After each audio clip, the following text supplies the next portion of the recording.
Hello again, everybody. It's Scott Casper, Takedown Wrestling. We continue our coverage of the sport. We stopped this time in West Lafayette, Indiana. The new head coach of the Purdue Boilermakers, and an exhaustive search there for that Big Ten position from the Big Ten itself, Tony Ersland. Tony, congratulations on your new job. Thank you very much, Scott. I appreciate the opportunity to speak with you, and especially about the future of Purdue wrestling. I'm super excited to get over to West Lafayette and really get this program going in the direction I want it to go. Let's go back to the beginning, and then we'll figure out how we arrived at where we are. You wrestled for the University of Iowa in the Big Ten. You understand the Big Ten. This is not your first stop in the Big Ten as an assistant, but let's talk about your qualifying years in the Big Ten as a Hawkeye. I was just very fortunate to be on several national championship teams around people who really understood the sport and competed at a high level, peaked at the right times of the year. So I took a lot of training and competing philosophies from being around Coach Gable and, of course, all of the other Hawkeye wrestlers who just knew what it took to win championships. Seems like only yesterday, in 1997, you qualified for the NCAAs. Does that for you as well? Yeah, it's, I certainly didn't reach all of my goals as an athlete, but maybe that's what's kept me in coaching. I feel a tremendous sense of accomplishment by watching these young men reach their goals and work as hard as I did, to get there. Tony, you and I have known each other for a long time, and one of the goals that perhaps you had accepted, whether you said it or not, is a different story. You were a four-time academic All-Big Ten honoree and the winner of the Don McPike Award given to the Hawkeye senior who had the highest grade point average. So whether that was an intended goal or a goal quite by accident, you absolutely hit it. Talk to us about academic achievement in wrestling. I think achievement in wrestling and achievement in academics go hand in hand, and that's probably why I feel so comfortable with the fit at Purdue. They certainly understand the balance between academics and athletics. My education was always important to me. I know that I've always felt like that was going to take me to new heights, whether in my career or, athletically as well. I think, like I said, they go hand in hand, and that's kind of my message to the kids. I really view my role as a leader, as an educator as well, an educator and a teacher. And learning these valuable lessons outside of the classroom is part of the great thing about athletics. You helped Hawks to 4 national championships, 4 Big Ten titles. It's not like you don't understand how to assemble, number one, a championship team within the structure of the Big Ten, although that has changed since you and I were active in the Big Ten. But it's still the Big Ten, one of the very most difficult conferences in the country for sure. But there's got to be a place in your head where you go, no, okay, this is how I'm going to do it. This is what worked for me. This is what I've seen work at Northwestern. This is what I've seen work at Central Michigan. Talk to us about that idea of what's been planted in your head and how to put it into fruition. Well, I think it's important just to know who you are and what your philosophy is. I've certainly been around a lot of great people, as we just kind of talked about, but you got to be true to yourself and you got to be who you are. And so certainly there's going to be some things that I picked up from all of my stops. But I think, at the heart of it, what I believe in as a coach, controlling the things that you can control, staying in the moment and staying within the process is super important. Winning and losing will take care of itself, but I trust that we're going to recruit the right kind of people and they're going to get the right kind of training, and we'll have success as long as we're focused on, being in the moment and staying in the process. Your coaching history includes Northwestern University, a program often strapped financially. Northern Illinois, a program that's on the rise and doing well, as is Northwestern, by the way. I will say that. Coach Periano has got that program moving in the right direction. Great staff there as well. Central Michigan was a wonderful stop for you as far as education, great campus to explore and to grow on. But then you land at Nebraska, and then it starts. It really, truly starts. And working with kids like Craig Brester and Tucker Lane and Josh Einen and those guys. Talk to us about landing there and really putting your thumbprints on a legendary program like Nebraska. Well, I was very fortunate. Once again, I was working with a lot of great people within the sport here. Obviously, Coach Manning and the staff that's been here over the course of my 8 years have been great. Good people, loyal, and people with integrity who have the kids' best interest at heart. And so I really took a lot from that. I mean, even Coach Osborne, who said that you're here to serve the kids aren't here to serve you. That kind of mentality, I think, goes a long ways, and kids understand that kind of loyalty. And so, that I think is some things that I've really taken away. And obviously the family atmosphere too. I really enjoy the family atmosphere. We're going to work hard within the room, but when we're out of the room, we're going to have each other's backs, and we're going to support each other in the right way. You helped guide the Huskers last year to a 12-2 mark, which is strong, strong indeed. You helped guide 7 wrestlers to the NCAA championships, finishing 11th overall. It's not where you necessarily wanted, but sometimes it is about the journey, isn't it? It is. I think you have to enjoy the journey and the process, as I mentioned before, because if you don't, when you get to that final destination, you're going to look back and it's going to be somewhat empty. And so you've got to enjoy all of those moments in between.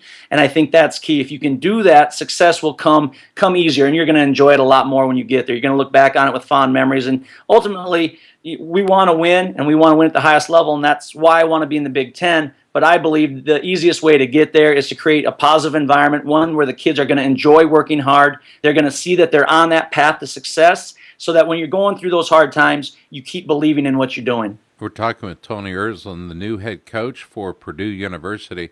And I tell you what, they couldn't have picked a better one. Big 12 Conference championships, titles, stops, Mid-American Conference championship titles and stops, Big 10. 15 years of coaching, and he ends up at Purdue. So the next logical question would have to do with family. Your young family, Carolyn and the boys, Mason and Jackson, almost a perfect time to move to West Lafayette. It's almost a perfect time with their age. Talk to us about the discussion you had with Carolyn.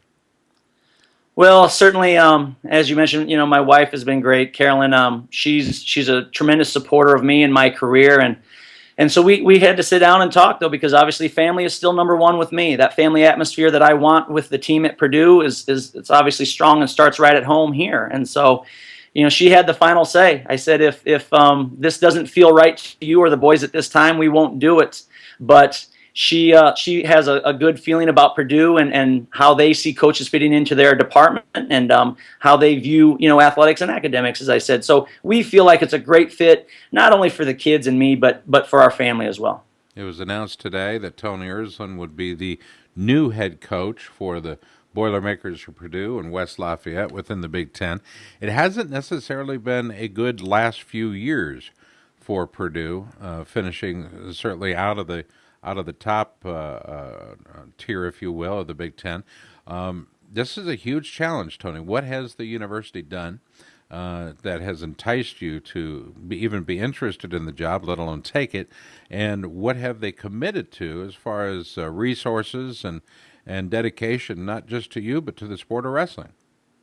Well, I believe that Purdue and their athletic department is very fair towards coaches that are working hard, doing the right things, and starting to achieve success. If you look at some of their programs that have started to win, volleyball probably most notably, they're getting supported in the right ways and continuing to move in the right direction. So I feel like they're going to be very fair with us and dealing with me and those kinds of things, which is huge for a coach. You want to know that when you need certain things, if you're doing the right things and working hard and showing improvements, that they're going to be fair in their dealings with you. And I absolutely feel that way about Morgan Burke, Calvin Williams, and the rest of the staff there at Purdue. And as I said, if you look, there's been an investment in their programs. I'm very impressed with the direction that track and field is going. They have a relatively new coach. Volleyball has consistently been strong.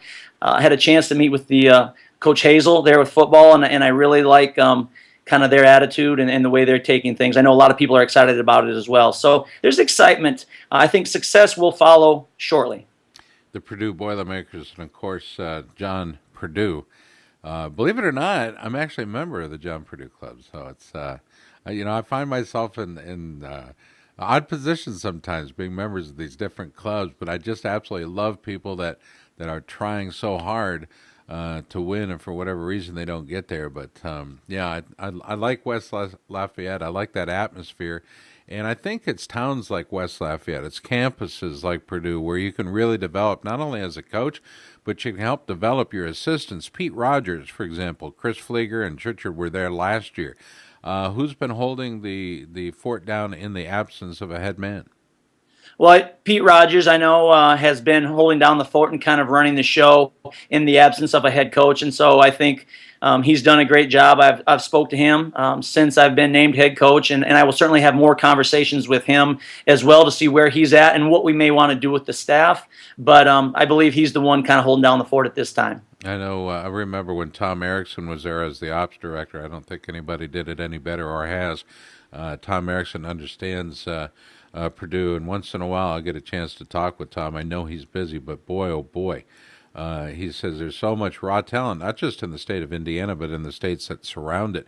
Talk to me about recruiting for Purdue. I know recruiting the Big Ten is probably a little easier than some conferences, but it's still a huge job. Absolutely, and recruiting is what's going to make your program go. That's going to be critical to our success. I feel very good about my background in recruiting. States like Illinois, Ohio, even Western PA had recruited Jake Herbert from the Pittsburgh area. So I feel very strong about my connections in those states, as well as my background recruiting Iowa and things like that. So certainly recruiting is going to be important, and we're going to jump on that right away. You mentioned the campus earlier. The campus is beautiful, and I think these kids, as they get on campus, are going to find that it's a great place. They're going to be supported in the right ways, but it's got everything. It's got something for everyone. The education, success in the Big Ten, success nationally. So I'm extremely excited about the position they're in and how we can move this program forward. Yeah, that football stadium next to the facility where we hosted the Big Ten just a few years ago. What an outstanding building, and then of course the football stadium. It's an easy campus to work around. We're talking with the new head coach of the Purdue Boilermakers. You can boil her up online, PurdueSports.com, or Pound Boiler Up. It's easy enough to follow him on Twitter and Facebook. Tony, will your Twitter handle change, or will it remain? It absolutely is going to change. If it hasn't changed already, I know we're working on a lot of things right now, so it will change. When I have it, I will certainly get it out, but we're expecting to do some announcements and things like that with social media, as well as I'm named the head coach, and it's kind of rolled out before the country. So it should be out there, and everybody be sure to kind of follow along and see where we're going. As a 15-year coach,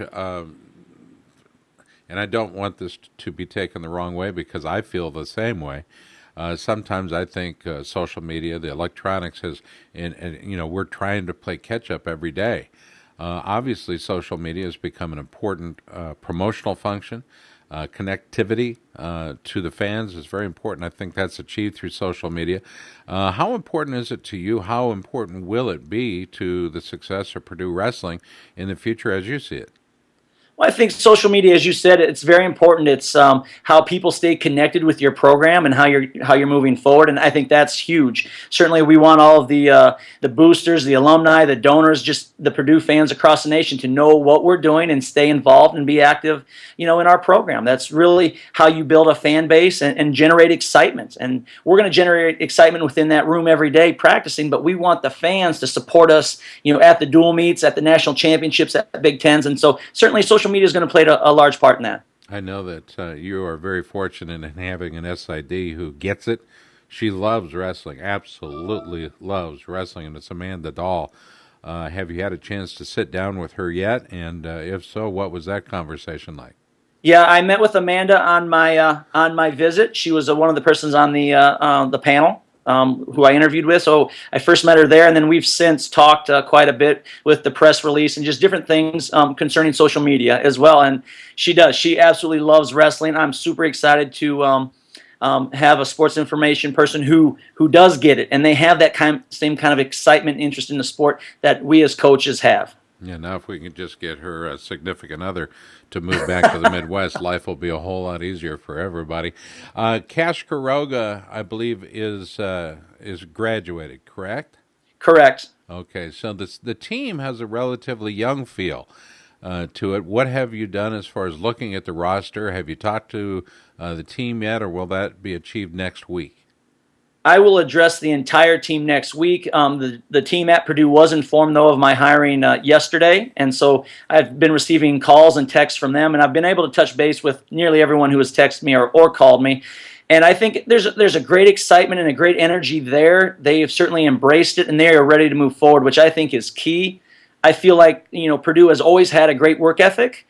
They've never seemed out of shape or anything like that when we've competed against them. They've competed hard. So I think the work ethic is there, and certainly we're going to focus on some details that are crucial to winning those tight matches, and just believing, knowing that you're going to win every time you put your foot on the mat. That's going to be key for us, because I think there's talent in the room, and I think there's a good energy about them, and so that's going to make the transition much easier to kind of roll up our sleeves and put our nose to the grindstone.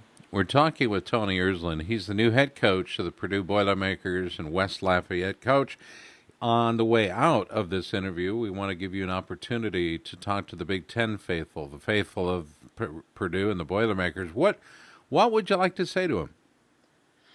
I would just like to say that, stay involved. Feel free to give me a call and let me know if there's ways that we can help promote the program more and serve you guys better. That's going to be key for us. We want to build a fan base, and we want to pack the house every time we compete. We want to make it a tough place to come in and compete at Purdue. We want to build that energy and that excitement, because we want a prominent program nationally, and we want to compete for Big Ten titles as well. That's going to take a lot of work. I certainly understand that, but I'm sure that we can put a staff together that will have the credentials and the work ethic to really move this program forward. And I know you're ultimately grateful for the time spent, but what would you like to say to Mark Manning and the Cornhusker faithful and the teams you've coached? I know they mean something to you, and probably quite a lot.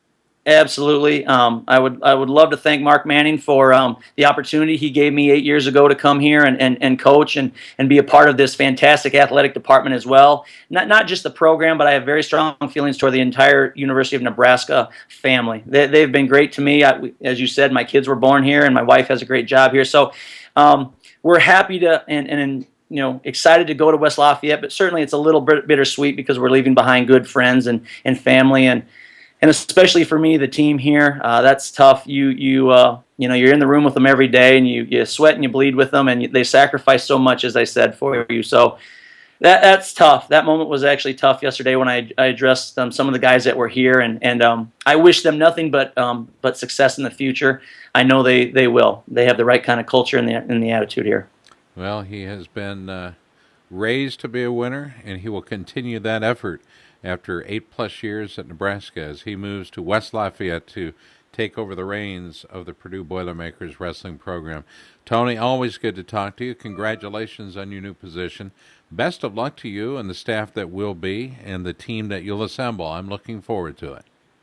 Scott, thank you. It's always a pleasure, and boiler up. We're excited, man. We're going to make things happen there in West Lafayette. That's what I'm talking about. I'm Scott Casper with Takedown Wrestling. That's Tony Ersland, the new head coach of the Boilermakers at Purdue. Tony, thanks. Thank you.